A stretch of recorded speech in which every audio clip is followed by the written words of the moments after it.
میرے بھائیوں، اللہ تعالیٰ نے نا قرآن مجید میں نبی کریم صلی اللہ تعالیٰ علیہ وسلم کے جو فرائض بیان کیے ہیں نا، فرائض نبوت،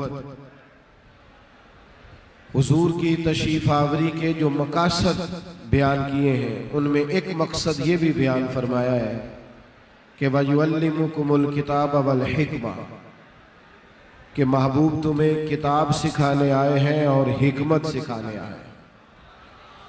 نبی کریم صلی اللہ تعالیٰ علیہ وسلم نے بڑی دانائی کے ساتھ، بڑی حکمت کے ساتھ، بڑے تدبر کے ساتھ لوگوں کو تعلیم کتاب و حکمت دی ہے۔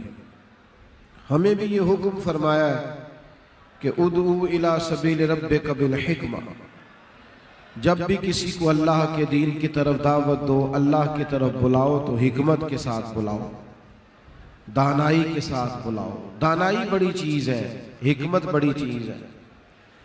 آپ کو پتہ ہے صوفیاء بر صغیر میں کیوں کامیاب ہوئے؟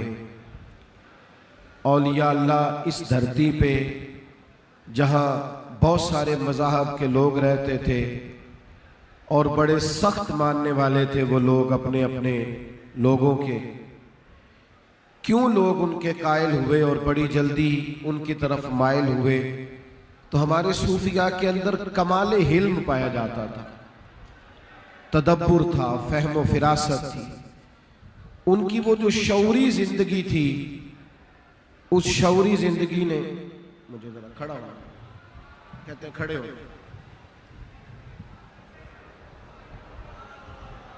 اب ٹھیک ہو گیا جی؟ چلیں جی، اگر اب بھی اب آپ مطمئن ہیں تو میں امید کروں گا شاید اب بھی خاموش ہو جائیں آپ۔ چلیں آپ تشریف رکھیں جی، اب تو نظر آ رہا ہے نا، اب بیٹھ جائیں، اللہ جزائے خیر دے۔ اب بیٹھ جائیں جی، آپ جلدی سے بیٹھیں، فٹافٹ بیٹھ جائیں، اللہ جزائے خیر دے آپ کو۔ یہ قبلہ عالم کا میرے لیے حکم تھا اور سب کی ہم تعریف نہیں کرتے اور ضرورت بھی اللہ تعالیٰ نے نہیں رکھی زیادہ، آپ کا ارشاد ہوا تو میں حاضر ہو گیا، ورنہ میں دوستوں سے اکثر یہی عرض کرتا ہوں کہ اب ہمارے جانے سے بہت سارے لوگوں کو دھکے پڑتے ہیں، تکلیف ہوتی ہے، آزمائش میں آتے ہیں، اس لیے ڈھیر ساری جگہوں پہ جانے سے ویسے ہی معذرت کر لیتے ہیں۔ اللہ تعالیٰ آپ کو جزائے خیر دے۔ ابھی دوپہر میں ایک دوست نے سیلفی لینے کے چکر میں پیر سے خون نکال دیا ہے، سیلفی اس کی بن گئی ہے ماشاءاللہ، باقی پھر دیکھی جائے گی، اللہ خیر کرے گا۔ تو آمدہ برسر مطلب اللہ اس کو بھی جزا دے، آپ کو بھی۔ آپ توجہ کریں، دانائی، تدبر، حکمت، یہ بھی جو اس وقت ہم کر رہے ہیں، اس میں بھی ہمیں کمال علم کی ضرورت ہے، تدبر کی ضرورت ہے۔ ہمارے ہاں بہت سارے لوگ ایسے ہیں جن کے پاس ڈگری بھی ہوتی ہے، عہدہ بھی ہوتا ہے، منصب بھی ہوتا ہے، اور کئی دفعہ مال و دولت بھی ڈھیر سارا ہوتا ہے، لیکن حکمت سے خالی ہوتے ہیں، اور اپنی اس بے حکمتی کی وجہ سے کئی دفعہ وہ زندگی میں ناکام ہو جاتے ہیں۔ بزرگوں میں، اولیاء میں، صوفیاء میں، درویشوں میں سرور کائنات علیہ السلام کا یہ فیضان بڑا پایا جاتا تھا کہ ان کے سینے کشادہ تھے، یعنی 14 طبق دلے دے اندر تے تمبو وانگو تانے ہو، دل دریا سمندروں ڈونگے کون دلاں دیاں جانے ہو۔ وہ کیا کرتے تھے؟ وہ بات بھی حکمت سے کرتے تھے، ملاقات بھی حکمت سے کرتے تھے، لوگوں کے درمیان اپنا وقت بھی حکمت سے گزارتے تھے۔ کوئی بھی چیز ہوتی ہے نا، اس کی ایک حکمت ہوتی ہے، ایک دانائی ہوتی ہے، آپ اسی کام کو ذرا حکمت سے کر لیں ذرا اچھا ہو جاتا ہے۔ یہ ہمارے دینی کام، دنیاوی کام، تمام معاملات میں اگر ہم تھوڑا علم کا مظاہرہ کریں، مدبر ہو جائے تو آسانی ہو جائے گی۔ ملا رومی رحمت اللہ تعالیٰ علیہ حکمت کی بات لکھتے لکھتے فرماتے ہیں، بادشاہ کو خواب آیا تھا، اس نے دیکھا کہ خواب میں میرے سارے دانت گر گئے۔ ایک تعبیر کرنے والا بلایا، اس سے پوچھا اس کی تعبیر کیا ہے؟ تو وہ کہنے لگا تعبیر بڑی خطرناک ہے، آپ کے سارے رشتہ دار، آپ کے بال بچے سارے آپ کی زندگی میں انتقال کر جائیں گے۔ بادشاہ بڑا حساس تھا، اسے غصہ آ گیا کہ سارے رشتہ دار چلے جائیں گے تو میں نے جی کے کیا کرنا ہے، بچوں کی میتیں اٹھاؤں گا۔ اس نے اس تعبیر کرنے والے کو بھی معاذ اللہ قتل کر دیا۔ ایک اور تعبیر کرنے والا بلایا، کسی نے کہا ایک سیاڑا بندہ بھی ہے، اس کو بلایا، اس سے کہا میں نے خواب دیکھا ہے کہ میرے سارے دانت ٹوٹ گئے ہیں، تعبیر کیا ہے؟ تو وہ کہنے لگا بادشاہ اس کی تعبیر یہ ہے کہ اللہ تعالیٰ آپ کو اپنے خاندان میں سب سے لمبی عمر عطا فرمائے گا۔ اس بندے کو بادشاہ نے انعام دیا اور اس کو کہا کہ تو یہاں شاہی مہمان بن۔ مجھے بتائیے بات جو پہلے نے کی تھی دوسرے نے بھی بات وہی کی ہے، لیکن اس کا طریقہ ٹھیک نہیں تھا۔ بات اگرچہ بے سلیقہ ہو کلیم، پر بات کرنے کو سلیقہ چاہیے۔ آپ کوئی بھی بات کریں تو دانائی سے کریں، تدبر سے کریں، حکمت سے کریں۔ آج کیا ہوا ہے؟ آج ہماری مزاج کی جلدی نے اور طبیعت کے چڑچڑے پن نے، اور ذرا کوئی آدمی ایک بات کر دیتا ہے تو ہم تلخ ہو جاتے ہیں، اس کا نتیجہ یہ نکلتا ہے ہم ہمیشہ جواب دیتے رہتے ہیں اور وہ اپنے کام لگا رہتا ہے۔ چڑھانے والا تو آسان کام کرتا ہے، چڑھنے والا خطرناک کام کرتا ہے۔ تو بھائی تدبر، اللہ تعالیٰ نے نبی پاک علیہ السلام کو جو حکمت عطا کی ہے، دانائی، آپ دیکھیے نا، ایک بڑا مشکل مرحلہ آ گیا تھا ایک موقع پر، جب مکہ فتح ہوا ہے تو نبی پاک علیہ السلام کی پالیسی اور تھی۔ آج درگزر کیا جائے گا، جناب یوسف نے جو بھائیوں سے سلوک کیا تھا وہ کیا جائے گا، لیکن حضور کے جو علم بردار تھے جن کے پاس جھنڈا تھا، حضرت سعد بن عبادہ رضی اللہ تعالیٰ، جناب سعد بن عبادہ رضی اللہ تعالیٰ عنہ کے پاس سے جب وہ کفار گزرے تو ان کو وہ ساری باتیں یاد آئیں تو انہوں نے سخت جملہ کہا الیوم یوم الملحمہ، آج بدلے کا دن ہے، تمہیں بتائیں گے آج ہم جو کچھ تم نے کیا ہے۔ کچھ ایسے معاملات ہوئے کہ وہ جو پالیسی بنائی گئی تھی جناب سعد بن عبادہ کی کچھ چیزیں اس سے میچ نہیں کرتی تھی، لیکن وہ بھی ان کی دیانتداری تھی، اخلاص تھا۔ موقع درپیش آیا، ماحول ایسا بنا کہ حضرت سعد بن عبادہ کو معزول کیا جائے۔ اللہ کرے میں آپ کو بات سمجھا سکوں، نہیں ان کو اس عہدے سے ہٹایا جائے، یہ مجبوری بن گئی ہے، لیکن کوئی ان کی غلطی بھی کوئی نہیں۔ وہ جو انہوں نے کہا ہے ان کے جذبات ہیں، اظہار جذبات کیا انہوں نے، تو اب مطالبہ تھا کہ ان کو اس عہدے سے ہٹایا جائے۔ اور کبار صحابہ کہتے تھے حساس آدمی ہے، دیانتدار ہے، ہر جگہ ساتھ دیتا ہے، بلا وجہ کیوں ہٹایا جائے؟ تو میرے نبی پاک علیہ السلام نے یہ فیصلہ کرنا ہے۔ ایک قرآن مجید نے ایک ارشاد یہ بھی فرمایا ہے کہ جب بندہ متقی ہوتا ہے نا، اللہ سے ڈرتا ہے، تو پھر اللہ تعالیٰ اسے حکمت عطا کر دیتا ہے۔ یا ایھا الذین آمنوا ان تتقوا اللہ یجعل لکم فرقان، اے ایمان والو اگر تم اللہ سے ڈرو گے تو اللہ تمہیں حق اور باطل میں فرق کرنے کی قوت عطا کر دے گا، تمہارے فیصلے درست ہونے لگیں گے، تم سے اللہ تعالیٰ صحیح فیصلے کرائے۔ تو یہ نصیب ہوتا ہے سرکار کے صدقے۔ اب حضرت سعد بن عبادہ کو اتارنا ہے اور بڑا مشکل مرحلہ ہے، لیکن اللہ نے اپنے محبوب کو بڑی حکمت عطا کی ہے۔ حضرت وہب ابن منبہ فرماتے ہیں دنیا کی عقل کے 1000 حصے کیے جائیں نا، ایک حصہ اللہ نے پوری دنیا کو عقل دی ہے، جس میں سائنسدان ہیں، انجینئرز ہیں، ڈاکٹر ہیں، 1% ایک حصہ عقل کا، اور باقی 999 حصے عقل کے اللہ نے اپنے محبوب کو عطا فرمائے۔ سرکار وہ دانائی کی بات کرتے۔ اب یہاں فیصلہ کرنا تھا کہ حضرت سعد بن عبادہ کو ہٹایا جائے، کسی اور کو مقرر کیا جائے، تو فیصلہ مشکل تھا۔ بعض مخالف بھی چاہتے تھے کہ یہاں کچھ کر دیا جائے، لیکن یہ میرے نبی کریم کا کمال ہے، حضور نے حضرت سعد بن عبادہ کو بلایا اور نبی کریم صلی اللہ تعالیٰ علیہ وسلم بلا کے کہنے لگے سعد میں نے ایک فیصلہ کیا، یا رسول اللہ حکم کریں۔ فرمایا میں نے فیصلہ کیا ہے کہ آپ چونکہ علم بردار ہیں، جھنڈا آپ کے ہاتھ میں ہے اور فوج کے آگے آپ ہیں، میں نے یہ فیصلہ کیا ہے کہ جھنڈا آپ سے لے لیا جائے اور آپ کے بیٹے کو دے دیا جائے۔ کمال ہو گئی، حضرت سعد بن عبادہ تو اتنے خوش ہوئے یعنی اس وقت انسان بڑا راضی ہوتا ہے جب وہ کہتا ہے میرا بیٹا سنبھالنے کے قابل ہو گیا. حضرت سعد بن عبادہ کے تو آنسو گویا چھلک گئے. یا رسول اللہ کمال ہو گئی کرم تیرے آگے ہے یوں دبے لچے فصحا عرب کے بڑے بڑے, کوئی جان منہ میں زبان نہیں بلکہ جسم میں جان نہیں. ایسا کمال فیصلہ کیا کہ جس آدمی کے ناراض ہونے کا ڈر تھا وہی سب سے زیادہ راضی ہو رہا. تھوڑا سا تدبر کا مظاہرہ کریں. زندگی میں بہت سارے لوگوں کے پاس سارا کچھ ہوتا ہے, صرف حکمت نہیں ہوتی, دانا نہیں ہوتے, صرف معاملہ فہم نہیں ہوتے, وہ نقصان اٹھاتے ہیں.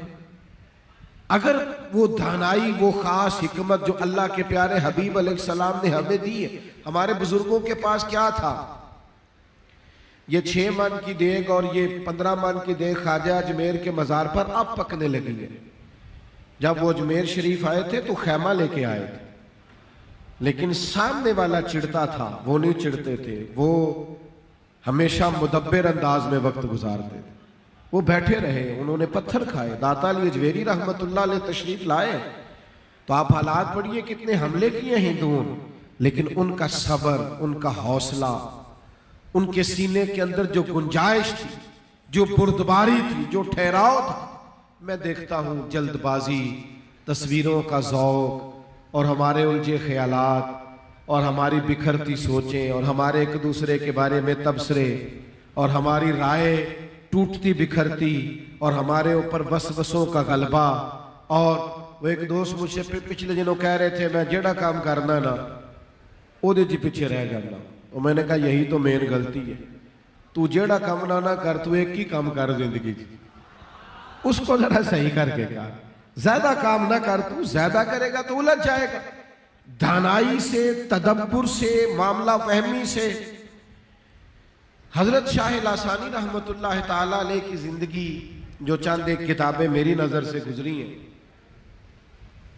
یہ تو ان کے شیخ نے بھی کہا تھا کہ ثانی جیسا فقیر کوئی نہیں.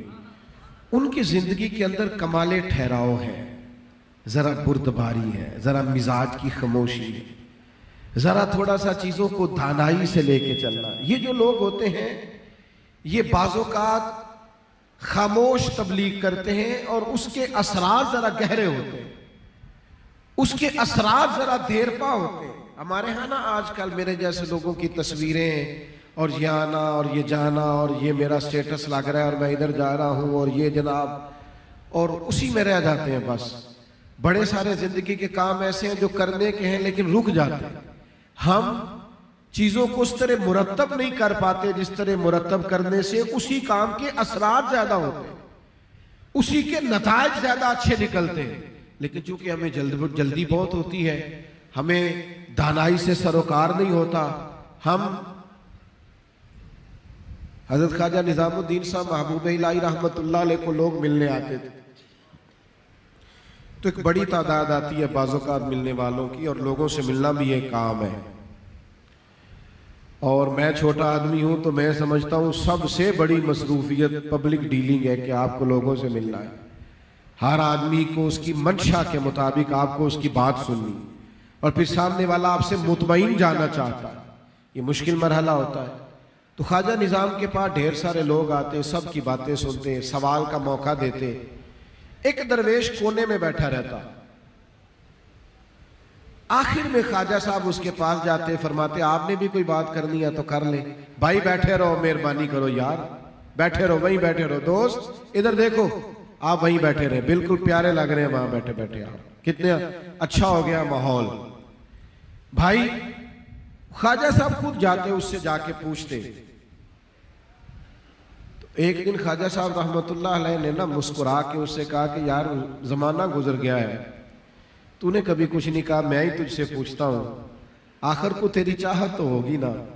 اس نے کہا سونیا میری یہی چاہت ہے کہ میں کچھ نہ کہوں, میرا شیخ ہی پوچھے کوئی کام ہے تو بتاؤ نا. فرمایا یہ دیکھیں نا باقی آپ کو جا کے کہتے, اور میں ذرا تھوڑا بردباری کا مظاہرہ کرتا ہوں, ذرا ٹھہرا رہتا ہوں تو مجھ سے پوچھ لیا جاتا ہے. اور جس سے پوچھ لیا جائے خود جس سے ایک واری میری آنکھیاں چوں اونا نے اتھرو پونجے سن ہن چسکا پہ گیا روڑے دا تے ہر ویلے آہو زاری دا. آپ خود جو آ کے پوچھ لیتے ہیں تو یہ چسکا لگ گیا. اب اسی میں ٹھہرنا چاہتا ہوں. بھائی اپنی زندگی دیکھیں, حضور تشریف لے گئے مدینہ طیبہ. ہر آدمی کی خواہش ہے کریم میرے گھر آئے. حضرت عتبان بن مالک, حضرت سعد بن معاذ اور پھر بڑے بڑے سردار, انہوں نے حکمتیں بھی عرض کی کہ یا رسول اللہ ہمارے پاس قبیلے میں لوگ زیادہ ہیں, فوجی زیادہ ہیں, اگر کبھی کافر آتے ہیں تو ہم مقابلہ کرنے کی صلاحیت زیادہ رکھتے ہیں, تو یا رسول اللہ کرم نوازی کریں, ہمارے گھر تشریف لائیں, مہربانی کریں. تو ہر آدمی اخلاص سے دعوت دے رہا ہے. اب اتنے سارے پیار کرنے والوں کے معیار پہ پورا اترنا. وہ کسی نے کہا تھا میں دوست بڑے کم بناتا ہوں, اس لیے کہ جتنے دوست زیادہ ہوتے ہیں اتنے حقوق بھی زیادہ ہوتے ہیں. اب اتنے سارے لوگوں کے محبت پہ معیار پہ پورا اترنا یہ مشکل کام ہو جاتا ہے. ہم نے تو دیکھا ہے جس کی آپ بات مان لیتے ہیں وہ آپ کا سپورٹر ہے, جس سے معذرت کرتے ہیں. میں صبح 9 بجے کا گاڑی میں بیٹھا ہوں اور رات کو پتہ نہیں کیا بجے واپس پہنچوں گا, ابھی بھی کم از کم پونی دنیا ناراض رہتی ہے کہ تسی بڑے ہو گئے, گالی نہیں سنتے. یہ ہوتا ہے زندگی میں ایسا. اب ہر آدمی کی خواہش پہ آپ چلیں یہ ہو ہی نہیں سکتا, اور ویسے بھی تیری شرطوں پہ ہی کرنا ہے. اگر تجھ کو قبول تو یہ سہولت تو مجھے سارا جہاں دیتا ہے. پھر سارے لوگ ہی کہتے ہیں کہ میری مانو تو پیار بنے گا, تو یہ تو سارے لوگ سہولت دیتے ہیں, پھر محبت کاہے کی ہوئی. اللہ جزا دے. سنے جی, ہر آدمی کہہ رہا ہے یا رسول اللہ میرے گھر تشریف لائے, میرے گھر آئے, میرا گھر کشادہ ہے حضور میں, اور سارے دل سے دعوت دے رہے ہیں. اب اگر سرکار فرماتے میں نے فلانے کے ہاں جانا ہے تو بات اور تھی. محبوب نے اونٹنی پہ بیٹھے تھے, اونٹنی کی لگامیں گلے پہ ڈال دی, فرمایا میری اونٹنی معمور من اللہ ہے, جہاں بیٹھ جائے گی میں اس گھر کا مہمان بن جاؤں گا. کیا دانائی ہے. فرمایا یہ فیصلہ میں کرتا ہی نہیں, میں نے اللہ پہ چھوڑ دیا. جہاں اونٹنی ایک دفعہ بیٹھی آ کے حضرت ابو ایوب انصاری کے دروازے پر بیٹھی ایک دفعہ, سرکار فوراً اترے نہیں. کوئی شخص یہ نہ کہے کہ یہ تو اتفاقاً بیٹھ گئی, فوراً نہیں میرے کریم اترے. حضور بیٹھے رہے, اونٹنی پھر اٹھ کے کھڑی ہوئی اور مڑ کے پھر ایک چکر لگایا اور پھر دوبارہ اسی جگہ آ کے بیٹھی. اور اب اس نے اپنی گردن بھی جب زمین پہ بچھا دی تو میرے کریم اونٹنی سے اترے, اور جب ان لوگوں کے چہروں پر دیکھا جو دعوت دے رہے تھے تو سب کے چہروں کو مطمئن پایا, اس لیے کہ یہ فیصلہ سرکار نے اللہ پہ چھوڑ دیا. اور میرے بھائی کچھ معاملات ایسے ہیں جو خالص اللہ پہ چھوڑ دیے جائے. اپنی زندگی, ہمارا ایک بچہ بگڑ گیا ہے, باقی بھائیوں کی نسبت تھوڑا ضدی ہو گیا, تعلیم بھی زیادہ حاصل نہیں کر سکا, تھوڑا پیچھے رہ گیا. اب ہم کیا کرتے ہیں, ہم جگہ جگہ رسوائیاں کرتے پھرتے ہیں, لوگوں کو بتاتے ہیں میرے سارے بچے اچھے تھے, یہ ناکام ہو گیا. نتیجہ کیا نکلتا ہے, وہ اور ضدی ہو جاتا ہے, اس کی طبیعت میں اور زیادہ گھٹن پیدا ہوتی ہے. اس کی تو اس طرح تربیت کرنی چاہیے تھی کہ اسے پتہ ہی نہ چلتا میری تربیت ہو رہی. اور پھر گھر کے اندر 4-5 کامیاب لوگ رہتے ہیں, ایک ناکام کو ساتھ نہیں لے کے چل سکتے, اس کو چلایا نہیں جا سکتا. لیکن ہم کیا کرتے ہیں, انتہائی بے حکمتی کا مظاہرہ کریں. اور پھر اگر کبھی ہمارے بچے, ہمارے دوست, ہمارے بزرگ کوئی سوال کھڑا کرتے ہیں تو ہم ڈانٹتے ہیں. الذی یوسوس فی صدور الناس, شیطان سینوں میں وسوسے پیدا کرتا ہے. اور حضور علیہ السلام نے فرمایا شیطان آدمی کے دل سے چمٹا رہتا ہے. بندہ ذکر کرتا ہے تو دل کو چھوڑ کے پیچھے ہٹتا ہے, جیسے ہی بندہ ذکر چھوڑتا ہے شیطان پھر دل پہ قبضہ, ہر وقت وسوسات دوزی کرتا ہے. اب سوال پیدا ہوتے ہیں, خیالات آتے ہیں, ہم نے کرنا کیا ہے؟ جب کسی کو وسوسہ آتا ہے, سوال پیدا ہوتا ہے, تو اس کو ڈانٹ کے چپ نہیں کرانا بلکہ اس کو مطمئن کرنا ہے. مریدوں میں بھی وسوسے ہوتے ہیں, شاگردوں میں بھی ہوتے ہیں, چونکہ ہر انسان کے ساتھ یہ چیز وابستہ ہے. تو وہ جسے وسوسہ آئے اسے بھی گروہ بندی نہیں کرنی چاہیے، اسے بھی شیخ کی خدمت میں حاضر ہو کے، استاذ کی خدمت میں حاضر ہو کے اپنے اس سوال کا جواب لینا چاہیے۔ لیکن وہ گروپ بن جاتے ہیں، گروہ بندیاں ہو جاتی ہیں، اور کچھ لوگ یہ ذائقہ لیتے ہیں بہت ساری جگہوں پہ لڑائی کرا کے، وہ سمجھتے ہیں شاید میں نے کوئی بڑا انقلاب برپا کر دیا ہے۔ بھائیوں یاد رکھو، وسوسہ خیال یہ شے آتا ہے۔ میرے نبی پاک کی حکمت کیا تھی؟ یہ بخاری مسلم دونوں میں حدیث موجود ہے۔ جب فتح مکہ کے بعد ایک جنگ سے بہت سارا مال غنیمت آیا نا، تو نبی پاک نے مکے والوں کو ذرا زیادہ دیا، چونکہ وہ اس وقت نئے نئے مسلمان تھے، تو مؤلفۃ القلوب کے لیے، یعنی جب کوئی نیا مسلمان ہوتا تھا تو تالیف قلب کے لیے اسے زیادہ دیا جاتا تھا کہ ذرا اس کا دل ٹھہرے، اور اس کے جو رشتہ داروں نے اس سے تعلق توڑ دیا ہے وہ اس وجہ سے پریشان نہ ہو، اس کو ذرا زیادہ دیا گیا مکے والوں کو۔ تو مدینہ طیبہ کے ایک آدھ نوجوان نے کہا کہ وہاں چونکہ کریم کے قریب ہی رہتے ہیں، رشتہ دار ہیں، تو ادھر زیادہ دیا جا رہا ہے۔ آپ کی توجہ ہے نا میری بات پر؟ اب یہ سخت بات تھی، مشکل بات تھی کہ اتنا بڑا جملہ کہہ دیا ہے کہ قریبیوں کو زیادہ مل رہا ہے۔ ایک آدھ نوجوان نے یہ بات کر دی، کہا حضور اپنے قرب والوں کی محبت کی وجہ سے ان کو نواز رہے ہیں۔ سرور کائنات علیہ السلام نے کہا کہ تمام انصار جتنے بھی ہیں ان کو میرے خیمے میں بلاؤ۔ سارے انصاری جمع ہو گئے، تو محبوب فرمانے لگے یہ بات میں نے سنی ہے، کس نے کی ہے؟ بیک زبان ہو کر اور رو کر اور ہاتھ باندھ کے انصار مدینہ نے کہا یا رسول اللہ، ایک آدھ جذباتی نوجوان کی زبان سے جملہ نکلا ہے، اور وہ بھی دائرہ ادب میں کہ حضور کو چونکہ محبت ہے، قریبی ہیں لوگ تو ان کو زیادہ مل رہا ہے، یا رسول اللہ ہمارا یہ مطلب نہیں ہے۔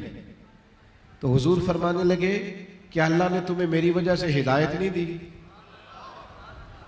کیا تم رب رسول کے قریبی نہیں ہوئے؟ اور پھر کریم فرمانے لگے چلو تم کہو، یہ انداز دیکھیے گفتگو کا، فرمایا چلو تم کہو یا رسول اللہ صلی اللہ تعالی علیہ وسلم، مکے والوں نے تو آپ کو ستایا تھا، ہم نے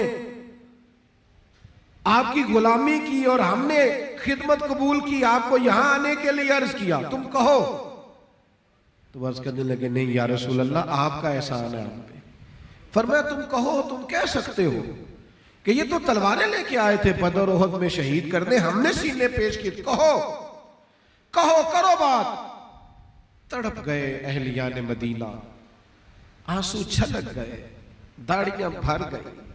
یا رسول اللہ حضور یہ ایک آدھ نوجوان نے کہا ہے کریم مہربانی فرمائے، پورا خیمہ آہوں اور سسکیوں سے بھر گیا۔ آپ دیکھیے بخاری مسلم معتبر کتب اٹھا کر، بس جب پوری طرح ماحول رنگ اور اختیار کر گیا تو آخری جملہ میرے حبیب نے کہا، اب تو ان کی روحیں نعرے لگانے لگی، ان کی باطن وجد کرنے لگے، کیفیت بدل گئی۔ حضور فرمانے لگے او میرے مدینے کے بھولے انصار، تم یہ پسند نہیں کرتے کہ مکہ مکرمہ والے جب اپنے گھر جائیں تو بھیڑ بکریاں اور اونٹ لے کے جائیں، اور تم جب اپنے شہر جاؤ تو اللہ کا رسول ساتھ لے کے جاؤ؟ کیا تم یہ پسند نہیں کرتے کہ تمہارے ساتھ؟ بس اب تو حالت ہی اور ہو گئی۔ وہ کہنا چاہ رہے تھے یا رسول اللہ جو ہمارے پاس ہے یہ بھی دے دیں، ہمیں نہیں چاہیے، بس ہمارے پاس کریم جو موجود ہے، حضور آپ جو ہیں، آپ کے ہوتے ہوئے ہمیں کسی چیز کی حاجت۔ اتنی حکمت سے محبوب نے ان کو تسلی دی کہ وہ جن سوالوں میں، جن ذہنوں میں سوال پیدا ہوا تھا نا، وہ حالت ہی اور ہو گئی، رنگ ہی بدل گیا۔ یہ بھی یا رسول اللہ آپ نے دے دے۔ اور میرے بھائیوں، ہم صوفیاء کی جماعت ہیں، ہمارے اندر علم زیادہ ہونا چاہیے تھا، ہمیں سرکار کی اس دانائی سے زیادہ فیض یاب ہونا چاہیے تھا، لیکن ہمارے ہاں بہت بحث ہوتی ہے۔ اب کسی غیر کو کوئی بات کرنے کی ضرورت نہیں ہے، ہم سے ہی ایک دوسرے کے بارے میں سن لیں آپ نے جو سننا ہے۔ اب کہاں وہ سارے معاملات رہے اور کہاں ظرف کی وہ بڑائی رہی۔ لاہور میں 2 درویش بستے تھے، بس بات سمیٹنے لگا ہوں، توجہ کیجئے گا۔ خواجہ بلاول بھی تھے اور حضرت میاں میر بھی تھے۔ بادشاہ وقت نے خواجہ بلاول کو نذرانہ دیا، حضرت میاں میر کو، تو آپ نے کہا مجھے نہیں چاہیے، اللہ نے بے نیاز رکھا ہے۔ کچھ دنوں کے بعد ملاقات ہوئی حضرت خواجہ بلاول سے، ان کو نذرانہ دیا تو انہوں نے قبول کر لیا۔ اس کی ملاقات ہوئی دوبارہ حضرت میاں میر رحمت اللہ علیہ سے، کہنے لگا حضور آپ بڑے بے نیاز ہیں، میں نے پیش کیا تھا، آپ نے کہا مجھے نہیں چاہیے، لیکن وہ خواجہ بلاول نے تو نذرانہ لے لیا ہے۔ تو حضرت میاں میر فرمانے لگے مجھے صرف اپنی فکر ہوتی ہے نا، مجھے ضرورت نہیں، اور بلاول کے پاس فقیر بھی رہتے ہیں، طالب علم بھی رہتے ہیں، اس نے فقراء کو بھی بانٹنا ہوتا ہے، طلباء کو پڑھانا ہوتا ہے، اسے ضرورت ہے، اس لیے اس نے لیا ہے۔ تو کہتے ہیں ملاقات ہوئی خواجہ بلاول سے، تو ان سے کہا حضور آپ نے قبول کر لیا تھا، انہوں نے تو کیا ہی نہیں۔ تو وہ فرمانے لگے میرے اندر ابھی تھوڑی سی دنیا داری ہے، اسے اللہ نے پورا فقر عطا فرمایا ہوا، وہ پورا فقیر ہے، تو میں تھوڑا بہت ابھی۔ او میرے بھائی، اس حکمت سے کیا ہوتا تھا، لوگ سبھی کے عقیدت مند ہوتے، محبتوں کو فروغ ہوتا تھا۔ لیکن ہم چما دیگر نیست کا جب سے نعرہ لگا ہے، تب سے حالات نے رخ اور طرح کا اختیار کر لیا ہے۔ میں آپ کی خدمت میں از اول تا آخر ایک ہی بات عرض کر رہا ہوں، خدا را زندگی میں بردباری لائیں، ٹھہراؤ لائیں، حلم لائیں، آپ تھوڑا سا اطمینان قلبی پیدا کریں۔ بے چینیاں، بے قراریاں، الجھے خیالات، صبح بات اور دوپہر بات اور مستقل مزاجی سے دوری، اور ہر شخص کے بارے میں ذہن میں وسوسہ، اور ہر ایک پر تنقید، اور ہر ایک کے بارے میں یہ سوچنا کہ یہ بھی غلط ہے، یہ بھی غلط ہے، یہ بھی غلط ہے۔ تو بھائی جو تیرے سامنے باقیوں کو غلط کہہ رہا ہے، تو فکر نہ کر، تیرے جانے کی دیر ہے، تجھے سب سے بڑا غلط کہے گا۔ یہ تیری جو پگڑی کھولے گا تو پھر سارے پیج کھول ڈالے گا۔ اس لیے اللہ کے نیک بندوں میں حلم ہوتا ہے، بردباری ہوتی ہے، حکمت ہوتی ہے، دانائی ہوتی ہے، اس کو کبھی نہ چھوڑیں۔ اس کا ہمیشہ نبی کریم مکے میں داخل ہوئے نا، تو سرکار نے ہر مجاہد سے کہا تھا اپنا علیحدہ علیحدہ چولہا جلانا کھانا پکانے کے لیے۔ 10-20 لوگوں کو اکٹھا بھی تو کھانا پک سکتا ہے، لیکن ایک ایک سپاہی نے الگ سے چولہا جلایا۔ تو ابو سفیان اور دیگر لوگ جب چڑھے نا، تو 10,000 چولہے، آگ ہی آگ، مقابلے کی طاقت ہی پیچھے نہ رہی۔ انہوں نے کہا ہم نہیں کر سکتے مقابلہ، کچھ کام ایسے ہیں، کچھ جنگیں ایسی ہیں جو صرف حکمت سے لڑی جا سکتی ہیں، کچھ جگہوں پہ فتح یاب صرف دانائی سے۔ اس وقت امت جس جگہ کھڑی ہے، سب سے زیادہ ضرورت دانائی کی ہے، تدبر کی ہے، معاملہ فہمی کی ہے۔ ہمیں کمال حکمت سے میدان میں رہنا ہے، اور کمال حکمت سے اپنی رائے کو لوگوں کے سامنے رکھنا ہے۔ اللہ تعالی ہماری حاضری کو قبول فرمائے۔